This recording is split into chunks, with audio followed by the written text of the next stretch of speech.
നമ്മൾ ചൂസ് ചെയ്യുന്ന tiles wise and creative ആയിട്ട് യൂസ് ചെയ്താൽ നമ്മുടെ ഡിസൈൻസ് ഇൻസ്റ്റന്റ് ആയിട്ട് നമുക്ക് എലിവേറ്റ് ചെയ്യാൻ പറ്റും. നമ്മൾ ടൈലിങ് ചെയ്യുമ്പോൾ 1-2 ഫാക്ട്സ് നോക്കിക്കഴിഞ്ഞാൽ തന്നെ നമുക്ക് ആ റൂമിനെ കുറച്ചുകൂടെ ബെറ്റർ ആൻഡ് ബിഗർ ആക്കി ചെയ്യാൻ പറ്റും. അതിൽ ഒരു കീ ഫാക്ടറായിട്ട് വരുന്നത് ടൈലിന്റെ കളേഴ്സാണ്. ഫോർ എക്സാമ്പിൾ നമുക്കൊരു ബേജ് കളർ പറയാം. ബേജ് കളർ എടുത്തു കഴിഞ്ഞാൽ ആ ഒരു റൂമിലേക്കുള്ള ഏത് ഫർണിച്ചേഴ്സിലും ബേജ് കളർ ഫ്ലോറിങ് മാച്ച് ആയി പോകുന്നതാണ്.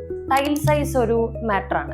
ടൈലിന്റെ സൈസ് കൂടുന്ന അനുസരിച്ച് നമ്മൾ ജോയിൻസ് മിനിമലാക്കാൻ പറ്റും. ജോയിൻസ് മിനിമലാക്കുന്നത് കൂടെ തന്നെ ആ റൂം ഒരു ഭയങ്കര clean and clear finished look നമുക്ക് കൊണ്ടുവരാൻ കഴിയും. അതുപോലെ തന്നെ ടൈലുമായിട്ട് മാച്ച് ചെയ്യുന്ന ടൈപ്പ് ഓഫ് ഗ്രൗട്ട്സ് നമ്മൾ കൊടുക്കുകയാണെങ്കിൽ ആ ഗ്രൗട്ട് ലൈൻ തിന്നും കൂടെ ആണെങ്കിൽ കുറച്ചും കൂടെ ബെറ്റർ ആയിരിക്കും നമ്മൾ കൊടുക്കുന്ന ടൈലിങ്. നമ്മളിപ്പോൾ ഒരു റൂം എടുത്തു കഴിഞ്ഞാൽ ആ റൂമിലെ ലൈറ്റിങ്ങും അവിടുത്തെ ടൈലിങ്ങും ഒരുപാട് റിലേറ്റഡ് ആയിട്ടുള്ള കാര്യമാണ്. നമ്മൾ എപ്പോഴും ഒരു മാറ്റ് ഫിനിഷ് സജസ്റ്റ് ചെയ്യാനേ പറയാറുള്ളൂ.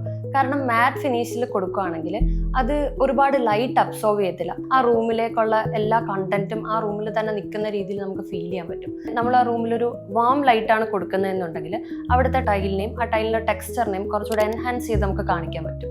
ഇതുപോലുള്ള സ്മോൾ ഡീറ്റെയിൽസ് യൂസ് ചെയ്തിട്ട് നമുക്ക് വീടുകളുടെ ഇൻറ്റീരിയേഴ്സിൽ ഒരുപാട് വലിയ ഇമ്പാക്ട്സ് നമുക്ക് കൊണ്ടുവരാൻ പറ്റും.